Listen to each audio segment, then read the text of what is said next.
waayahay bismillahi raxmaan raxiim qodobada barnaamijka idinku haay maanta waxaa ka mid ah iiraan oo xalay soo bandhigtay wax cajiib ah.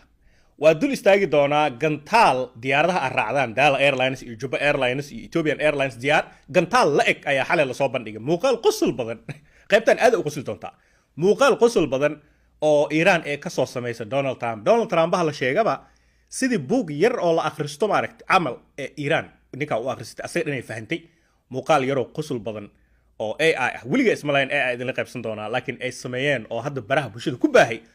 waa idin wada idinka qosli doontaan gantaalada Mareykanka waxa la leeyahay militariga Mareykanka haddii dagaal labaad Iiraan lala galo dagaal kale uu qarxo Mareykan waxa ka dhamaan doono gantaalada keedku u ah gabi ahaanba oo sameeyntooda ama soo saaristooda ay qaadan doonto sanado 10 sano ilaa 20 sano taas oo Iiraan ee shaarbaha u xoqanayso saddex markab ayay Iiraan marinka Hormuz ka qabsatay marinka Hormuz oo isbaar Mareykan u taalo saddex markab saaka ilaa xalay xayu kaalaya soo gala istaaga meeshaas Iiraan weli doomihii ciidamada badda oo dabajeexid ay ku rakibnaayeen iyo dhashiikayaasha ayay weli wadataa dhulkaas halis sheeko cusub ay ka bilowday Iiraan waa dul istaagi doonaa ayadana laakiin waxaan rabaa marka hore inaan ku bilaabo xalay sida ogtihiin diga Donald Trump ahaa siduu noogu booteenayay hal la gaaro talaado fiidnimada hal la gaaro inta ka dhacdo hadaa Iiraan ay qolka soo gali weyso firiya xisa leeda baashan hadaa Iiraan ay qolka Islamabad ay imaan weysaan oo aan la kulmi weysaan oo inta ka dhici weysaan soo u lahay ninka ileen waa faataale ninka ileen Soomaali waxay dhahdaa faataale dhalinyarada Sembri shan dhalinyarada meel iskugu imaatay mida faataale waa kan bootada badan handadaada badan qeylada badan or meel kasta waxna ma qabto hadii waa lisfeeral dhaho kan ugu horeeyo orday asaga waay meesh ka carray xalay mark Donald Trump sidoo uu handadaay uu islahaab Iiraan handadaadana ku soo jilcee way imaan weys Iiraan Islamabad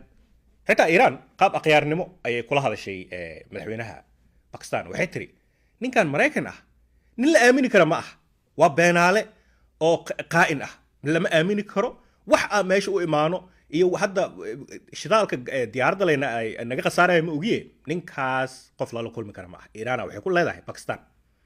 Pakistan fariintii Mareykan u gudbiyay Iiraan ma soo socoto Mareykan waa kala wareegay madaxweynaha ku xigay Mareykanka waa tuu dib ugu laabto Washington xalay marka Donald Trump markuu fahmay Iiraan insan handadaad ku soo jilcin kuna soo jilceenin xabadna ku soo jilceenin qoraal soo saaray oo uu leeyahay waaye xabad joojinta way sii soconaysaa dagaal kuma jirno waliba indefinitely awal waqti uu qabsan jiray Iiraan 5 maalin u qabtay 6 maalin u qabtay soo ma dhigi jirin hadda waxay taagan tahay xabad joojinta waa ilaa 2023 macnaha ninka odayga tabar waay halka markay maraysa marka ciyaartu waxay maraysaa reer Benoni hadda tahay horta daqiiqadii 8aad ee ciyaarta maraysaa 5 iyo 2na way maraysaa ciyaarta 5 gool waxa leh Iiraan labada goolna waxa leh hal gool oo Mareykan ah iyo hal gool oo Israa'iil ah intaas ayay ciyaarta hadeertaan maraysaa waa aakhiro sacwa waana final meel xiiso badan ay bahash hadeertaan joogtaa Iiraanne aysan ka soo laaban karin Mareykan uusan hore u durqi karin iyo Israa'iil marka ay xanaaqsan saakad waxay ku dhex rafanaysay Lubnaan waaya ka gudub halkaan waa marka muuqaalka qosolka badan idin wado muuqaalkan ila daawada aniga waa qoslay saa qoslaan dhulka ku raftay Iiraan ninka Donald Trump ah ayay inta fiirisay ninka buug camal oo akhris faataale inuu yahay bootaalena yahay ay horta fahmeen muuqaal AI ka soo diyaareen marka idin fasax muuqaalka AI-ga waxay ku leeyihiin horta Donald Trump lugta ku dhufanayo dhulka saas lugta u gariirayso macnaheedu waxa way qofka anxiety qofka marka anxiety ay ku jirto ama argagax iyo naxdin markay ku jirto oo qofka inta badan lugta dhulka saas ugu garaacday moogta meeshaas ka bilaabaan waa cajiib ani waa la yaab muuqaalku xadda waday ugu yaraan 5 mar kadibna waxa la arkaa Trump oo leh wada xajoodka meel fiican noo maraya Iiraaniyiintii anaga meel fiican ay noo maraysaa haddana daqiiqad kadib asagoo leh haddana la xaajo Iiraanay waa idin bama idin ku dhufanaa bam hadda wada xajoodkan imaan weysaan aan nala sameeyo nagala qayb qaadan weysaan tiiso ma dhihin haddana daqiiqad kadib wuxuu leeyahay awi Iiraaniyiinta wixii aan la xajoonayn nin gadaashiisa taagan oo kaaliyo u ah Donald Trump ayaa warqad u keenayo Trump waxa uu leeyahay warqadan ayaa ka timid Iiraan akhriso qosol waa kan marka warqad markuu Donald Trump kala furo waxaa ku qoran shib shib trump uu naga aamus shib dheh hadal meesha waxba ma tara meeshaan ficila luma iiraaniyiintii oo ninka fahmay war qosolkan waa idin barya ila daawada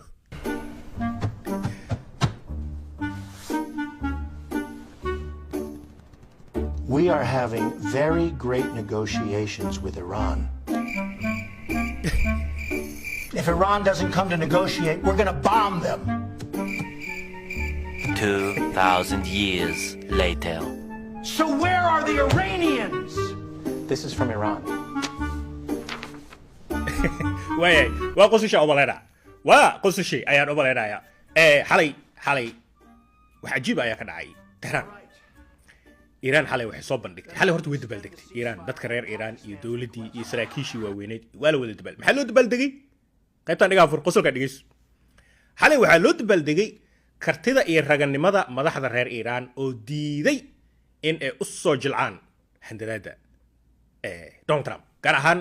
markuu lahaay in isku keenkaan Islamabad kulankan ka soo qayb gal inta ka dhacwa handadaadii ka soo yeereysay wixii oo dhan oo ay meel adag ka istay illa ninkan Trump ah wuxuu u bartay Carabtii iyo Afrikaantii iyo NATO uu iska waabsado oo u soo ordaay mar alaali markuu kuwaas la hadlo waa aragteen waa soo ordaan Washington warqad la soo diraan Trump White House ka kugu imaana saan dhaaf ila ninka sidii u bartay hadda koor markuu madaxweyne noqdo Trump ilaa adeertaan wuxuu u bartay dad la iska waabsado oo markuu waabsado kadib soo ordaayo lugihiisa hoos imaanay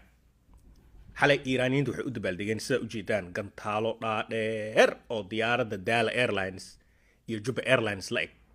diyaarada raacdaan gantaal diyaarad la eg waraadi hadduu ku agmaro saan online gantaal diyaarad la eg xalay la soo bandhigay waxaa loo dabaaldegayaa in madaxdooda ay jucdihi weys wadihi waayeen yab wata shicibkeedii soo wada baxday war dumarkii Iiraan hadda waxay koreen gaariga technical dhigi jiray Soomaaliya gaari dabada ka furan daba jeex inta lagu rakibo gabdhiyo waxa arkaysaa xijaabna meesha marka cajiib raganimada qofka waa loo qiraa abu dadkan meeshooda istaageen hore uma durqin waxay taagan yihiin dhaafa dalka hadda marka ciyaarta intaasay maraysaa 5 iyo 2 saan hadda kusoo gabagoodo Trump hadda uu leeyahay warana dagaal uma socdo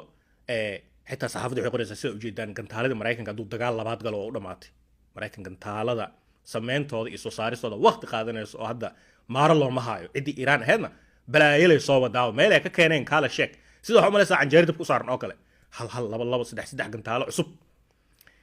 halka markay joogto Iiraan way ogtahay marka had saaka hormuus saas iskaga dhex wareegaysaa Mareykanka oo meesha taagan markaba iska qabsanaysaa Iiraan waxay taagan tahay arabad suurid Mareykan arabad suurid